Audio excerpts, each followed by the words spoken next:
guys, Coach Jordan here from the Twin Cities Kettlebell Club, coming to you from my living room. I'm going to do a quick product review slash unboxing, I guess is what the kids call it, because it's officially time for me to retire my old Nike Romaleo powerlifting shoes, which I used for kettlebell sport for a long time. I also had a pair of Adidas Adistar 2008s, which I sold on eBay because I got an offer I couldn't refuse.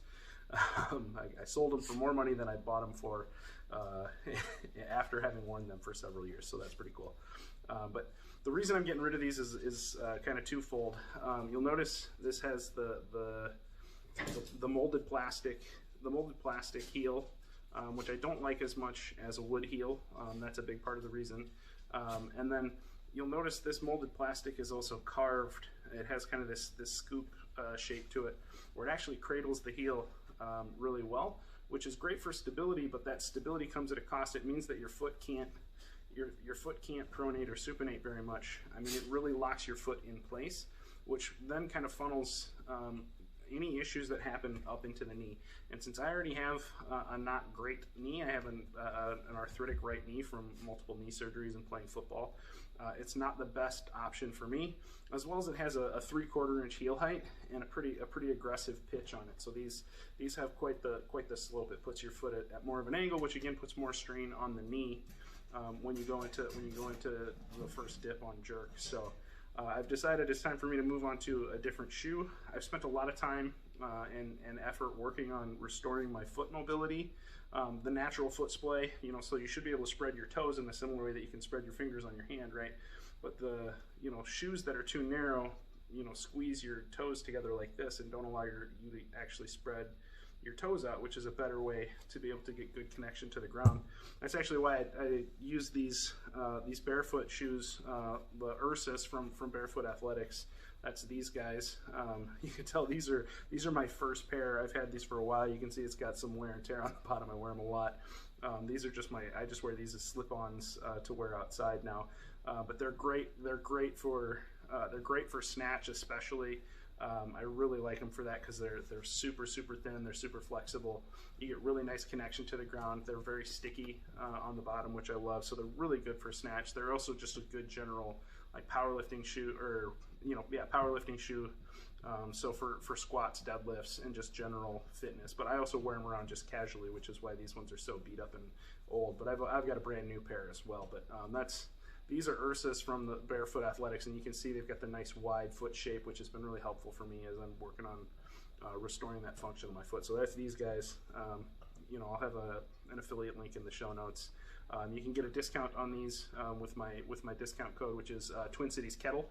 I'll put that in the notes below. But I love these, but I don't wear these for jerks because I want that mechanical advantage of an elevated heel. So that's where now we get to the unboxing of the new options. So I picked up two shoes. The first is from Position USA. So I opted for I mentioned a thinner heel height. So these are the R1s, which have a half inch heel. So we'll unbox these. This is the first time. It's got a little shoot care guide. I dig their logo. They've got this kind of kick-ass logo where it's a lion head, but it's a man inside of it I'm assuming wearing the head of a lion has the skin, but it's pretty cool. The thing I like about these is they're all handmade in this factory in Mexico. It's a really cool story. It's a really cool product. I like that they've updated their options to include a half-inch heel. So I got them in all black because I'm an all black everything kind of guy where I can. So these are the R1s. You can see they've got the half-inch heel height. They got this big wide Velcro strap, which is cool.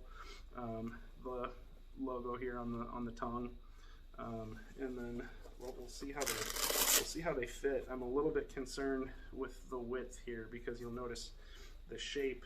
They're pretty tight here in the toe box, so I'm a little bit concerned about that because that's going to go against what I was just talking about, the being able to spread your toes a little bit more. If these are too narrow, that might not work. So I traditionally wear an 11.5 sometimes a 12 depending on the make, but like my Romaleos are an 11.5, so these are an 11.5, and I did my research before I purchased them, and you know, it said they run true to size, but I can already tell it's squeezing the foot a little bit here. So as I lace these up, we'll see how they feel. But you know, the stitching on them is really nice, and I like the big wide Velcro strap, which is also nice. So this is kind of option number one. These are ones from Precision USA. Take a look here. So let's see those. Pretty cool, but I can already tell for me, I'm not sure it's going to be the best option for me because of they feel very tight in the forefoot, which is something I've been trying to avoid. And actually part of the reason I ended up deciding to sell my Addy Powers was that they were a little bit too narrow in the forefoot, especially. So yeah, honestly it feels good to take the shoe off. So that just tells me that it was squeezing my foot too much. So yeah, I'm a little disappointed. I really like the look of these. I think they're a really cool looking shoe. I like the option of the 1/2-inch heel, which is nice. But this is a wood heel too, which is going to get you a little bit better energy transfer into the floor, even than a molded plastic. So you get good, and it's got the logo on the sole of the shoe as well, which is really cool. So maybe we'll see about getting these in a 12 and see if that's a better option. But first, I'm gonna check out the next option is the NoBull lifters. NoBull, just the horns. Haha, get it? You get the horns when you mess with the bull, but you don't get any bullshit. So, all right, let's see how these guys look. And these are the NoBull lifters, and they come. That's cool. They come in their own little shoe bag, which is nice because these are expensive. I didn't mention price. The Precision USA's are $200, which for a handmade shoe, an Olympic lifter, you know, that's not abnormal. These NoBulls are actually $100 more expensive. These are also handmade. These are the all black lifters.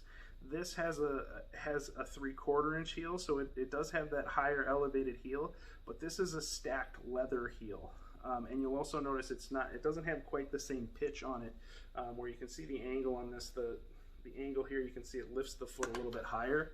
So these are going to be a little bit lower pitch, and because it's a stacked leather instead of wood, it will actually compress a little bit, and it'll have a little bit of give to it. So we'll see if that works. I'm actually going to pull out.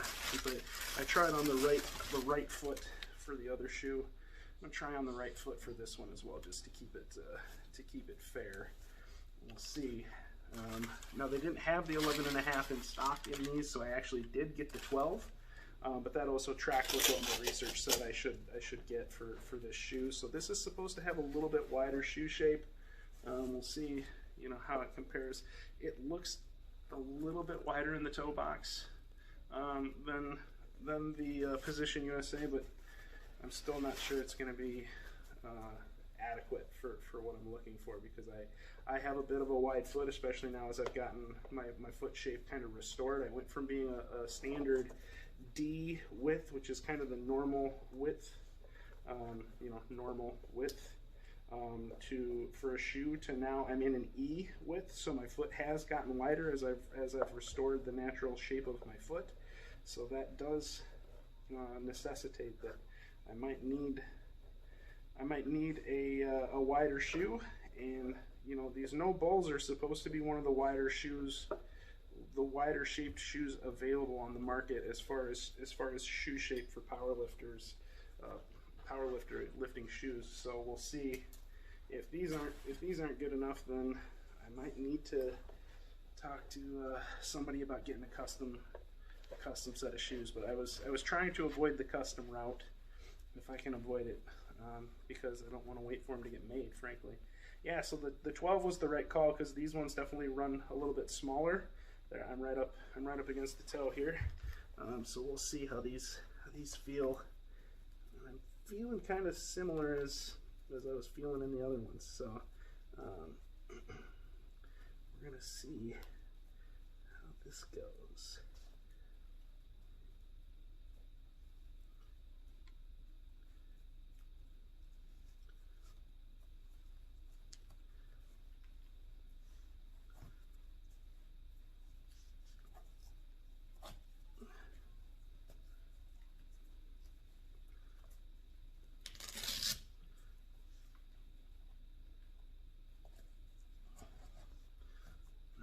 So, see how that feels.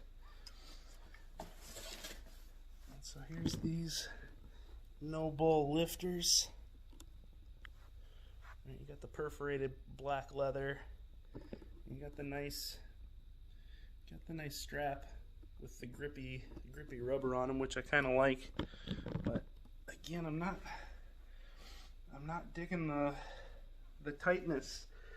I mean, I can feel in here, my foot wants to really push out in the forefoot, which means that, again, these shoes are also not wide enough for my foot, especially with the work that I've been doing to restore natural foot shape. So, even though these ones are very, very cool looking, at least by my taste. I love all black. I think these look slick. I love the perforated leather. I love the look of them, the feel of them.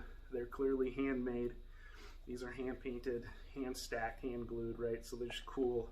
And it's got the nice gum shoe base on the bottom, so it feels like it'll be pretty stable and sticky on the platform. But unfortunately, it's just not going to work for my wide feet. But if you have a more narrow foot, either of these shoes would probably be a good option for you. Like I said, these ones are $100 more expensive, so these are $300 shoes, which, you know, puts it at the high end of the price range for Olympic lifters. But you know, for a handmade shoe, that's not terrible. And these should last you a really long time. Either of these shoes should last you a really long time if you take care of them. Good Olympic lifters should last you many, many years if you take care of them. So. But unfortunately, I think they're both getting returned for me, but I do like them. They're not what my feet need, unfortunately. So, all right, that's it. I will talk to you guys next time. Hopefully I will find something better, and we'll see what works for me. I'll come back with you when I find my next pair of lifters. So take it easy, guys. Peace.